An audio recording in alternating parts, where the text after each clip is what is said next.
नमस्कार. संवाद मराठी लाईव्हच्या विशेष संवाद या कार्यक्रमात आपलं स्वागत. या कार्यक्रमात आज आपल्या सोबत आहेत खालापूरच्या मुख्याधिकारी सुरेखा भणगे. एका सामान्य कुटुंबातून आलेल्या सुरेखा भणगे यांचा प्रवास म्हणजे गरीब घरातील मुलगी ते मुख्याधिकारी असा त्यांचा प्रवास आहे.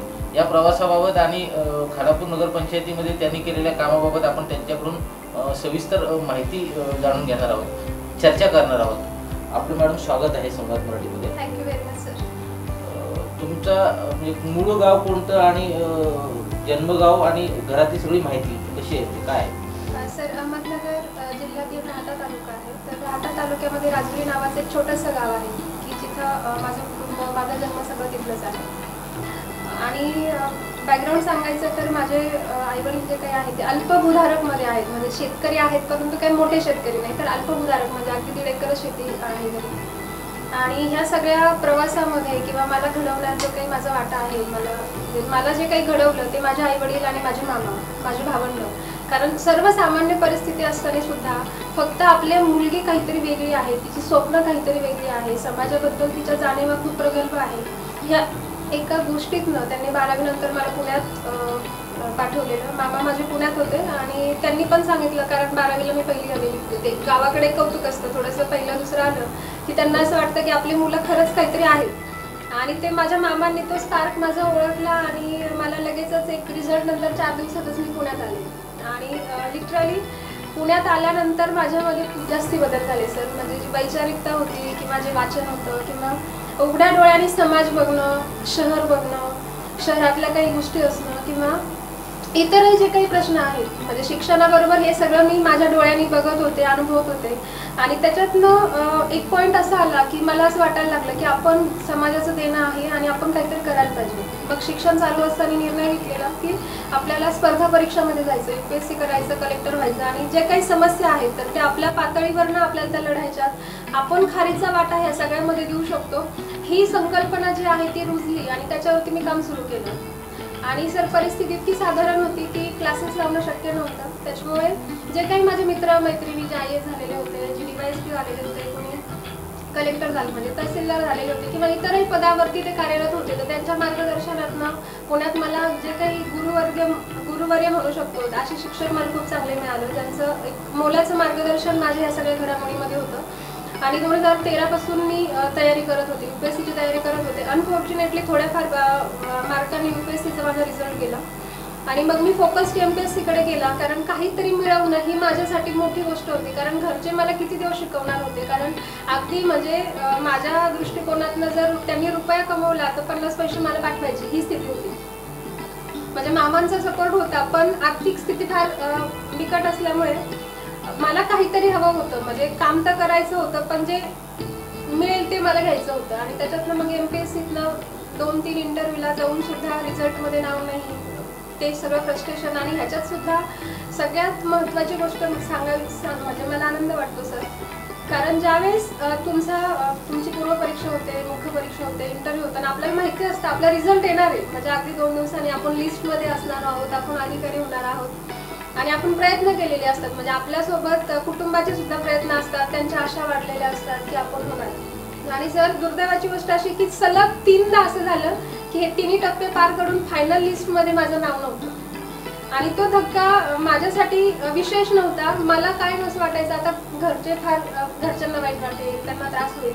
पण सर घरचे इतके भक्कम निघाले ह्या बाबतीत. म्हणजे त्यांनी मला प्रत्येक वेळेस सांगितलं, बाळा तू टेन्शन घेऊ नको, तुझ्या जिद्द आहे ना, तुला करायचं आहे ना, तर आम्ही तुझ्यासाठी कधी काहीच कमी पडू देणार नाही. सर माझी आई मला म्हटली की बाळा हे बघ, यश अपयश जे असेल ते असेल.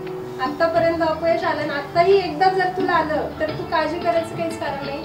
आपल्या इथे 1 एकर डाळिंबाचा बाग आहे आणि तो फक्त आणि फक्त तुझ्या शिक्षणासाठी पुढल्या वर्षी आपण वापरू, पण तू काय माघार घेऊ नको.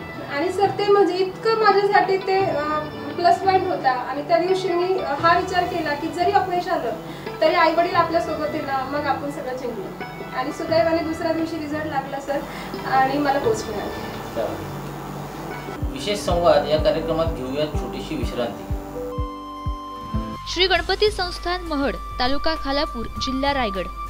श्री वरदविनायकाच्या भक्तांसाठी भक्त निवासाची सोय, स्वच्छता आणि 24 तास गरम पाणी, CCTVची नजर, आगाऊ नोंदणीसाठी संपर्क करा 02192 26 69 12 72 76 47 38 54.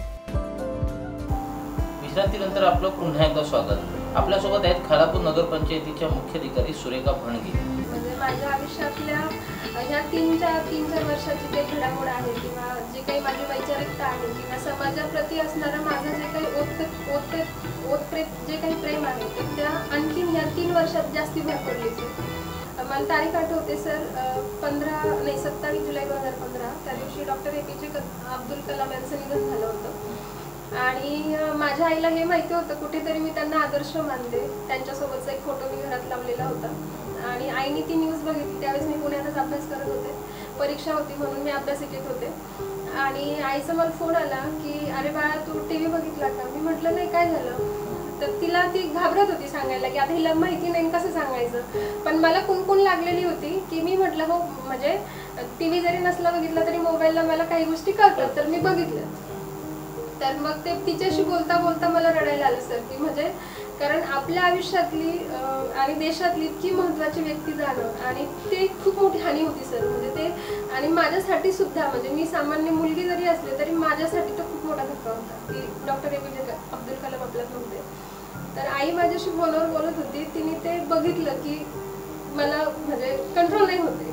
तर तिने पुन्हा मला समजून सांगितलं की अगं काही हरकत नाही म्हटले, त्यांचं म्हणजे त्यांची सेफ. आता तिला हे माहिती नाही ते राष्ट्रपती होते, राष्ट्रपती म्हणजे काय असतं, त्यांचं काम काय असतं हे तिला काही माहित नव्हतं सर. असण्याचं कारण नाही ती अशिक्षित आहे, पण तिला हे माहिती होतं की तो माणूस खूप चांगला होता आणि त्यांचं काम देशासाठी खूप चांगलं होतं किंवा खूप मोठं काम त्यांनी केलं. तर ते मला सर फोनवर समजावत होते की बाळा ते गेले हे ठीक आहे म्हटले, पण आता त्यांनी जे काही काम केलं ते काम तुमच्यासारख्या लोकांनी करणं अपेक्षित आहे.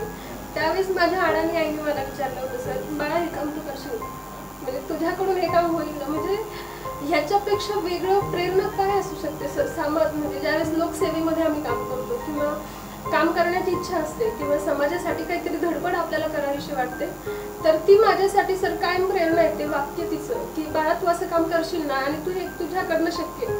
तर हा एक प्रसंग सर म्हणजे मला ज्या वेळेस मी आठवते किंवा ज्यावेळेस मला असं कधीतरी आईची आठवण येते ना तर हे वाक्य मला कायम तिचे आठवतात. आणि वसा तुम्ही पुढे सुरू ठेवलाय असं म्हणून येत आहोत.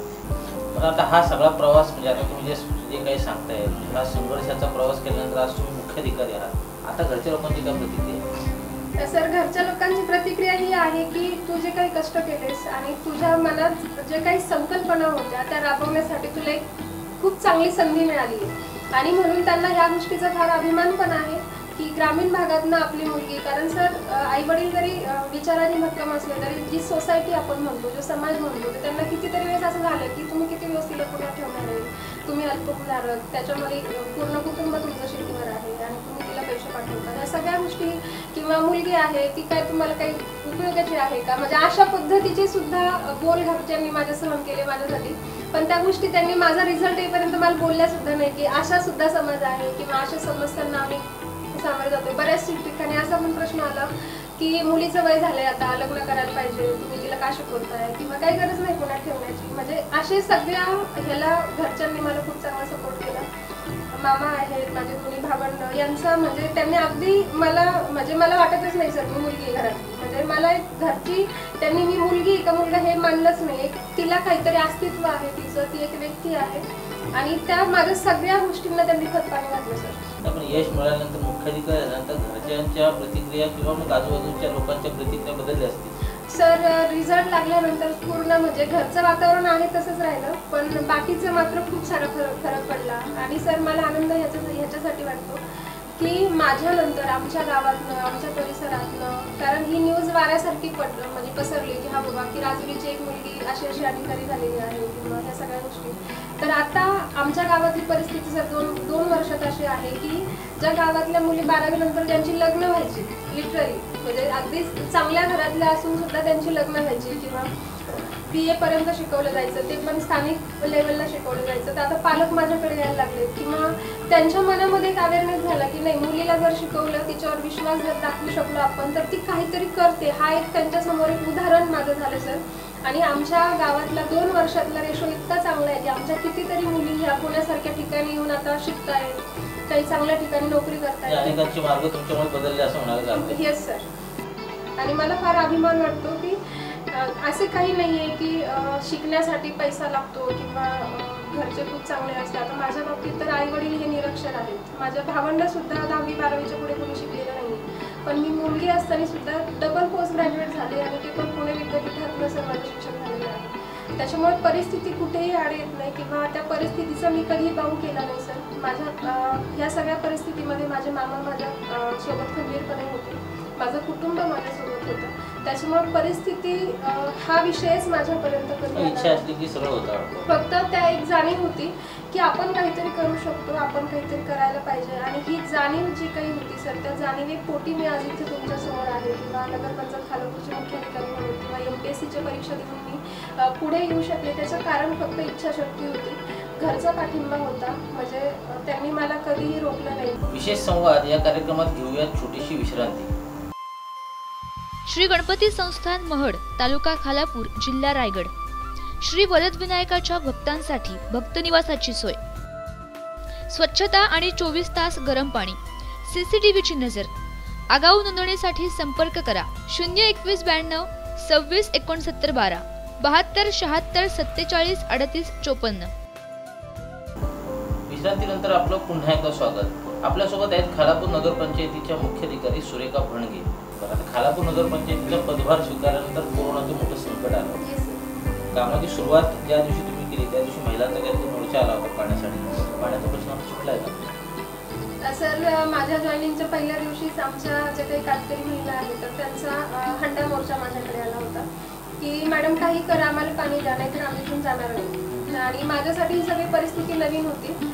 आणि मग मी त्यांना त्या दिवशी आश्वासन दिलेलं, जर तुमची पिण्याच्या पाण्याची जर अडचण असेल तर त्याच्यासाठी मी काहीतरी करतो. म्हणजे आम्ही लगेच त्याच्यावरती निर्णय घेतला सर. आणि दर दिवसाआड त्यांना आम्ही पिण्याचं पाण्याचं टँकर अवेलेबल करून दिलं. पण डोक्यात सारखी गोष्ट होती, टँकर आपण किती दिवस देणार, आणि त्यांच्या डोक्यावरचा हंडा जर आपल्याला बंद करायचा असेल तर कायमस्वरूपी काहीतरी मार्ग आपल्याला काढावा लागेल.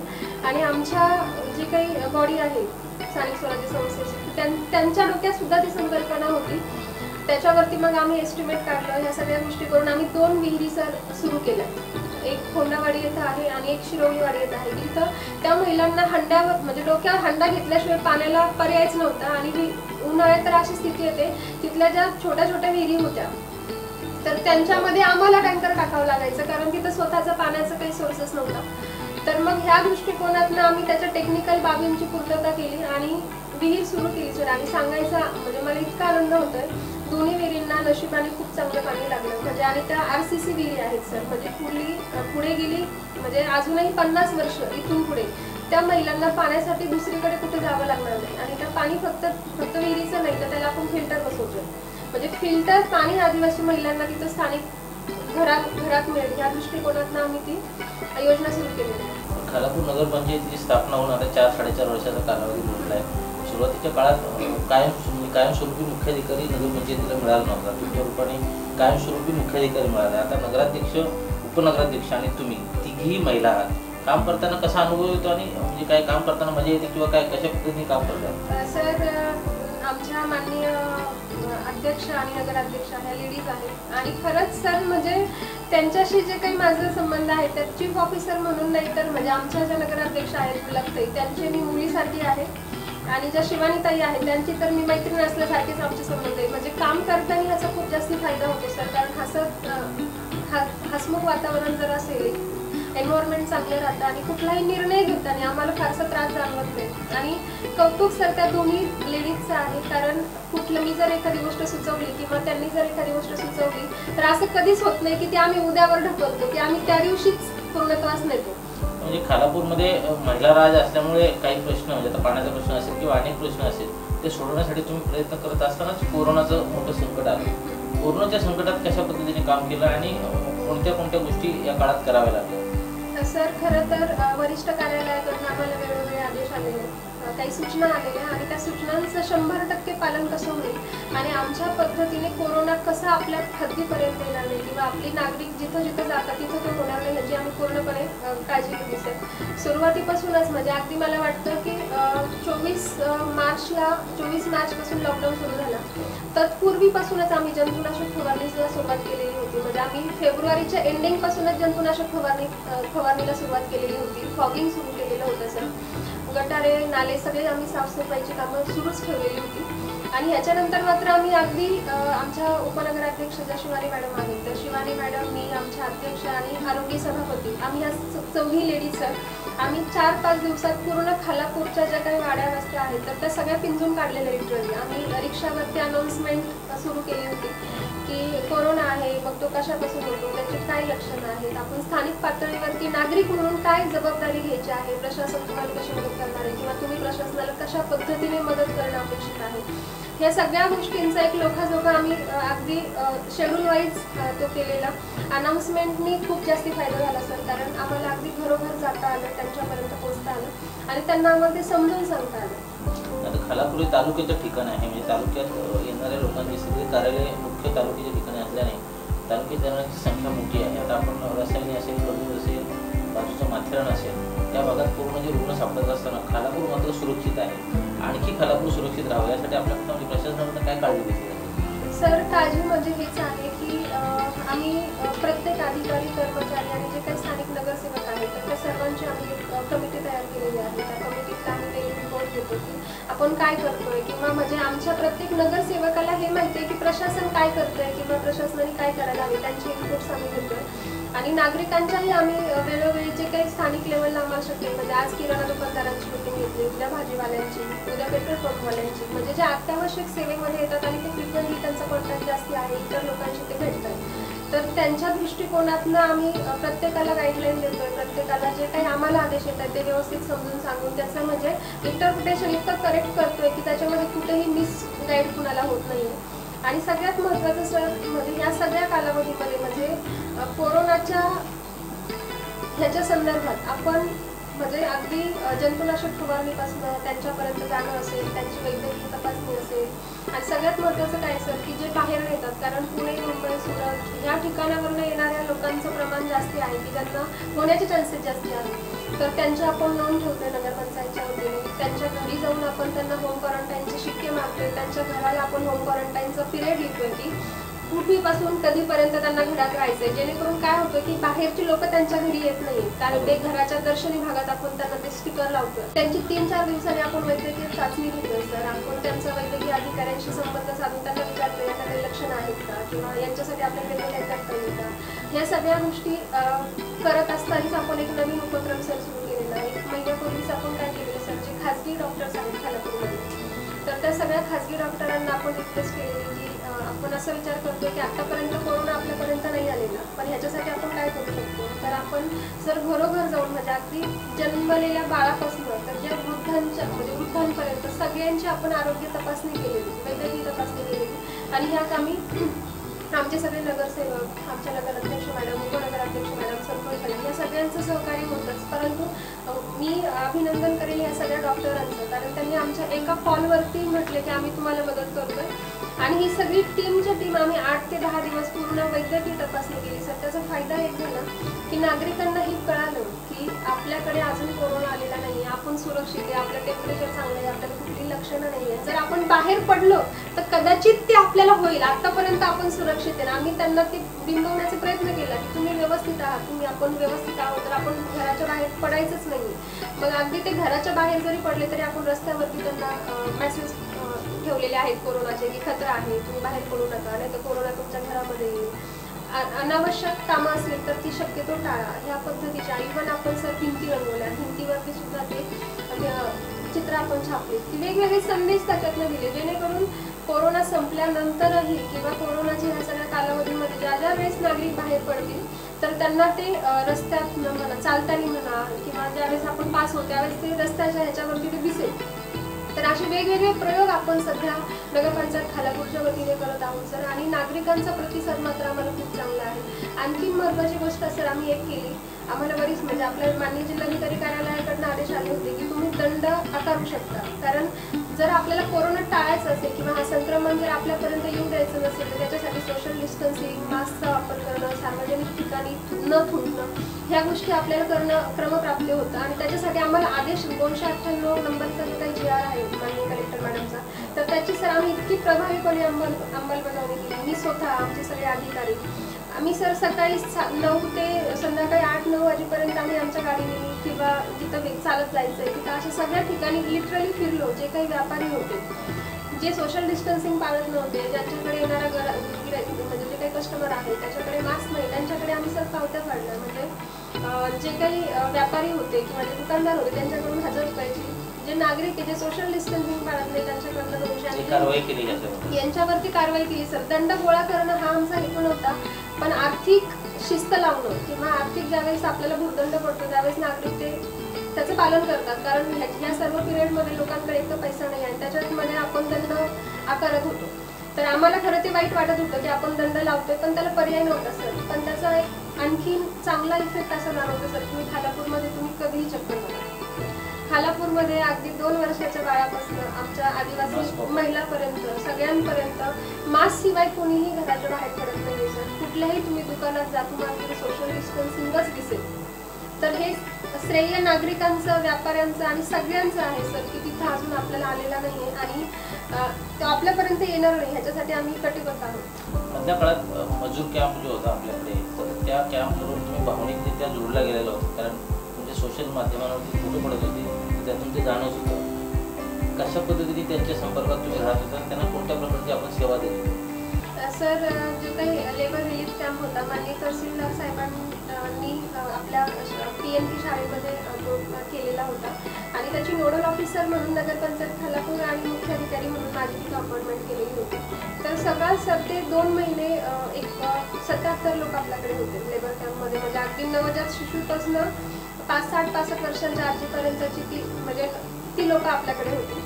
आणि सर म्हणजे खरंच आनंद वाटतो की माननीय तहसीलदार साहेबांनी, ज्या काही नायब तहसीलदार मॅडम होत्या, त्यांनी सुद्धा मला खूप चांगल्या प्रकारे त्यामध्ये सहकार्य केलं, कारण त्यांचं जेवण ते स्वतः बनवायचे आणि हे सगळं बनवत असताना त्यांना रोज साहित्य लागायचं. रोज त्यांना काहीतरी पाहिजे असायचं, बाळासाठी काहीतरी पाहिजे असायचं, दूध पाहिजे असायचं, साखर, आटा, हे सगळ्या गोष्टी सर म्हणजे तहसील कार्यालयाचे मी विशेष आभार मानेल ह्या बाबतीत की मी ज्या वेळेस त्यांच्याकडे ही लिस्ट घेऊन गेले त्यावेळेस त्यांनी कुठलाही मला शंका न विचारता सगळ्या गोष्टींची ते मला साहित्याची उपलब्धता ते करून देत होते आणि त्यांनी ते करून देत असल्यामुळे मला त्यांना ते देणं सोपं पडत होतं. आणि ह्या सगळ्या स्थितीमध्ये सर त्यांना फक्त आम्ही गरज म्हणून ठेवलंच नव्हतं, तर ते कर्तव्य होतं आमच्यासाठी. आणि आम्ही सर्वांनीच म्हणजे तहसील ऑफिसचे पण बरेचसे त्याच्यामध्ये अधिकारी कर्मचारी होते, नगरपंचायतीचा आमचा पूर्ण स्टाफ होता, कारण स्वच्छता, तिचं वीज, पाणी हे सगळी जबाबदारी आमच्यावरती होती.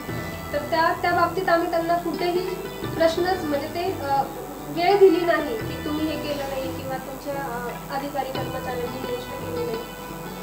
तर जातानाच एक प्रसंग सांगते. म्हणजे त्या ज्या आजी होत्या ना, तर त्या इतक्या भावूक झाल्या होत्या. त्या सगळ्या महिलांच्या डोळ्यात पाणी होतं सर ज्यावेळेस त्यांनी कॅम्प सोडला. म्हणजे ते मला समाधान देणारी गोष्ट होती की हा बाबा आपल्यावरती एक जबाबदारी वरिष्ठ कार्यालय सोपवतं आणि आपण ती पूर्णपणे पाहतोय. म्हणजे त्याच्यामध्ये आम्ही माणुसकीच्या भावनेने सर मी त्यांच्याबरोबर जुळलेली होती. म्हणजे रोज संध्याकाळी जर त्या मुलांना भेटले नाही तर मला करवायचं नाही. म्हणजे लिटरली त्यांना जाऊन आता महिना झाला, पण शनिवार रविवारी मला तर शाळेकडे जावं असं वाटतं. एकदा दोनदा मी शाळेकडे जाऊन आले, कारण ती सवय झालेली होती की हा बाबा रोजचं ऑफिस झालं की त्या बाळांना काहीतरी खायला घ्यायचं, त्यांच्याशी गप्पा मारायच्या, त्यांच्याबरोबर राहायचं. तर या सगळ्या गोष्टीचा एक अनुभव खूप चांगला आला सर. आणि त्या माणसांना असं कधी वाटलं नाही की आपण कुठेतरी वेगळ्या ठिकाणी राहतो. त्यामुळे एका महिलेने तर अशी प्रतिक्रिया दिली की भविष्यात जर कधी कुठे अडकलो तर तुमच्यासारखी माणसं भेटायला पाहिजे. आणि हे खूप काही बोलून जातं सर. आता मला सांगा की तुम्ही हजर झाल्यानंतर तुम्हाला फार कमी कालावधी मिळाला काम करायला. लॉकडाऊन झाला सुरू, कोरोनाचा सगळा हा प्रकार सुरू आहे. या काळात पुढची अशी कामं जी आपण मार्गी लावलीत आणि आणखी कोणती कामं जी करायची बाकी आहेत खालापूरमध्ये? सर सगळ्यात महत्त्वाचा जो काही प्रश्न होता पाण्याचा, की म्हणजे आमच्या आदिवासी वाड्यांना पाणी नव्हतं. त्याच्यामध्ये पाण्याचा प्रश्न सर आम्ही मार्गी लावला. 2 विहिरींचं आता आपल्या पुढल्या आठवड्यामध्ये त्या कार्यान्वित होतील. बांधकाम वगैरे त्यांचं होत आलं, ते अंतिम स्थितीमध्ये आहे. आणि दुसरा एक प्रकल्प होता सर की खालापूरमध्ये अजूनही शुद्ध पिण्याचं पाणी भेटत नाही, म्हणजे फिल्टर पाणी भेटत नाही. तर त्याच्यासाठी जी काही योजना होती वॉटर ट्रीटमेंट प्लॅन्टसाठी आम्ही बऱ्याचशा TS टँक्स आणलं, त्याला आम्ही सभेची मंजुरी दिली, त्याच्या क्रमासाठी आम्ही ते पाठवलं. आणि आता त्या प्रकल्पाचं सर टेंडर करून आम्ही वर्क ऑर्डर पण दिली. म्हणजे आता हे जे काही आहे ते प्रकल्प पुढल्या 6 महिन्यामध्ये, म्हणजे पुढल्या 6 महिन्यानंतर प्रत्येक खालापूरवासियाला हे फिल्टर पाणी मिळेल. आणि ती खूप मोठी गोष्ट असेल सर, म्हणजे आमच्या पूर्ण बॉडीच्या वतीने ह्याच्यामध्ये संतोषभाई जंगम मॅडम यांचं सहकार्य होते. म्हणजे त्यांची ती हे आकांक्षा होती की हा बाबा की आपल्या कारकिर्दीमध्ये आपल्या जनतेला शुद्ध पाणी मिळालं पाहिजे. आणि तो एक प्रकल्प सर आम्ही हाती घेतला आणि आता त्याचं काम ह्या आठवड्यात चालू होईल, म्हणजे सोमवार मंगळवार ते काम सुरू होतं. दुसरं महत्त्वाचं जे प्री मान्सूनची जी काही सर्व कामं आहेत सर, तर ती आम्ही कुठेही अडथळा न आणता ती केली. लॉकडाऊन सुरू असताना सुद्धा सर प्री मान्सूनची नाला सफाई, कारण आपल्या खालापूरमधनं सगळ्यात महत्त्वाचा लेंडी नाला जो काही आहे तो खूप मोठा आहे आणि पूर्ण शहरातनं तो वाहतो. तर त्याच्यामुळे त्याची नाला सफाईचं काम आपण हाती घेतली. आता ते आज उद्या ते काम पण संपलं. तर ती ट्रेनिंगची कामं सुद्धा आपण हाती घेतली, ते पण संपलं.